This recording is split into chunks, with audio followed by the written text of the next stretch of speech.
Hi, I'm Sage. This is part one of my new series entitled You Have an EL.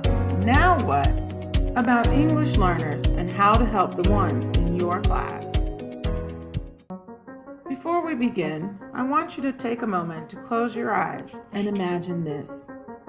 Imagine you are a high school U.S. history teacher and you must move to Japan for a new job as a history teacher. The school where you are currently employed has just suffered a school shooting, and some of your fellow teachers and students were killed or injured. So you are being transferred to a safer place with more opportunities for growth. The school only has enough money to cover the expenses for you, so you must leave your spouse and child at home.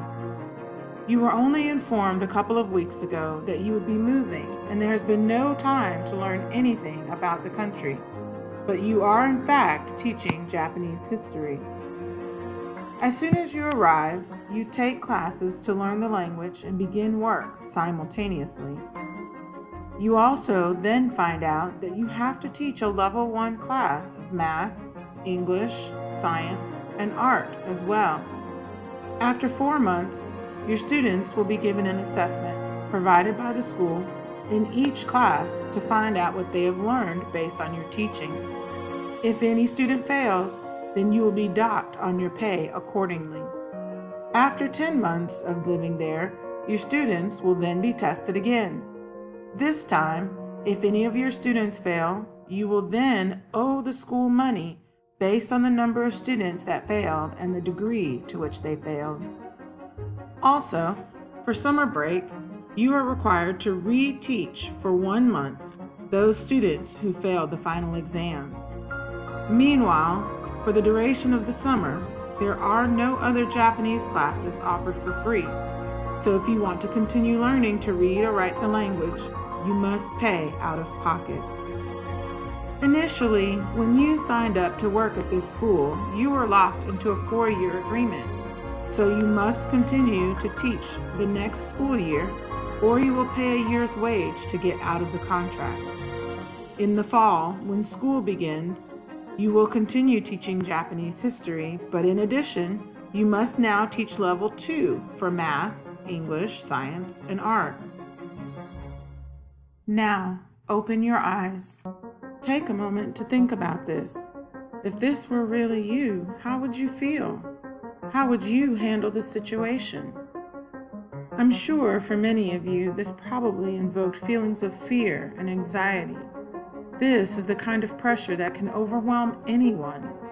And this is probably how most of your English learners feel, especially your newcomers or those students newly arrived to the country. In the scenario, you were an educated adult. Unfortunately, this is real life for many of your English learners, and they are just children. So today, I want to give you some advice on how to help these students feel more relaxed and comfortable in your class so they can be more successful. Keep this in mind as we talk about how to help your students. Now, I know the first thing you're thinking when you realize you have an English learner in your room is how much more work that means. Well, I'm here to tell you not to panic. It means less work than you realize. As I will show you in another video, all it means on a daily basis is being a bit more conscious with your choice of words and making learning a little more personalized. Next, don't assume what the student may or may not know. English learners are more intelligent and diverse than most teachers give them credit for. Just because a student doesn't talk or answer questions, don't assume anything. Yes, it may be language, but it could be more than that. It could be as serious as a trauma affecting them, or as simple as a cultural tradition. Don't assume that the students come with all the academic background they should have. Some might not have been in school prior to coming here, or some may have even been in private school and be way ahead of their English-speaking counterparts. Don't assume that because they can speak or respond to a little social English that they understand you.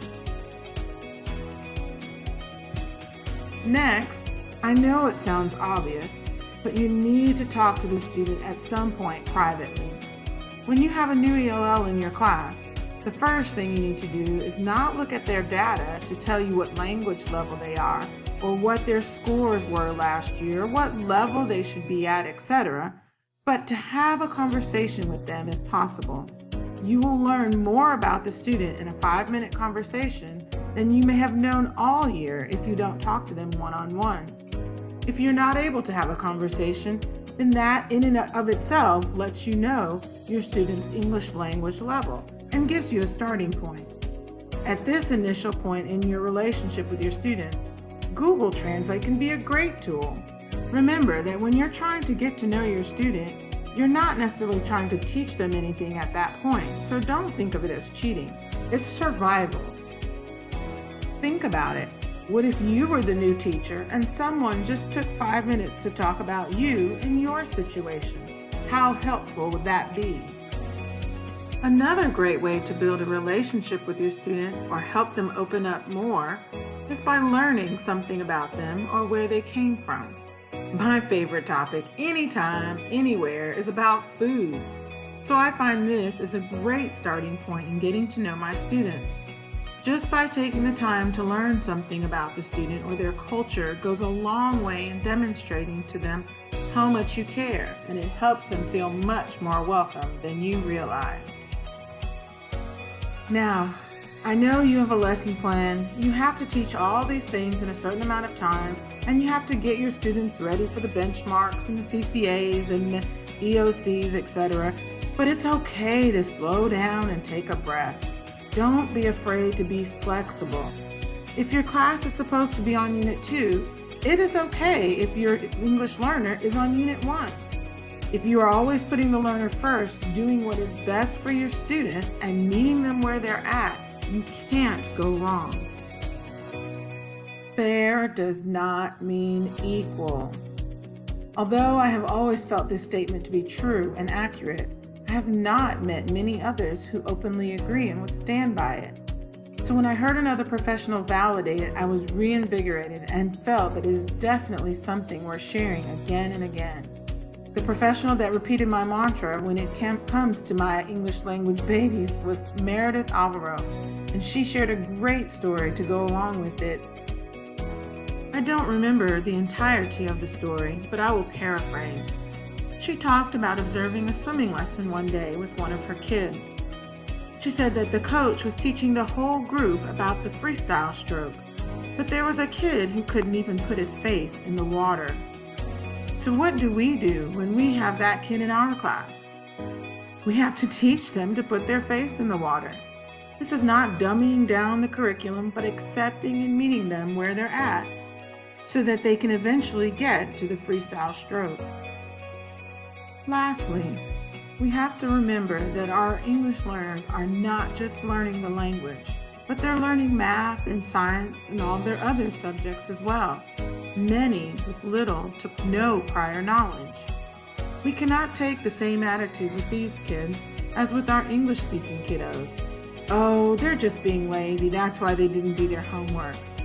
And most importantly, we cannot compare them to other students, not even other English language learners. We know that each child is different, and that goes for our ELs as well. Don't forget their story.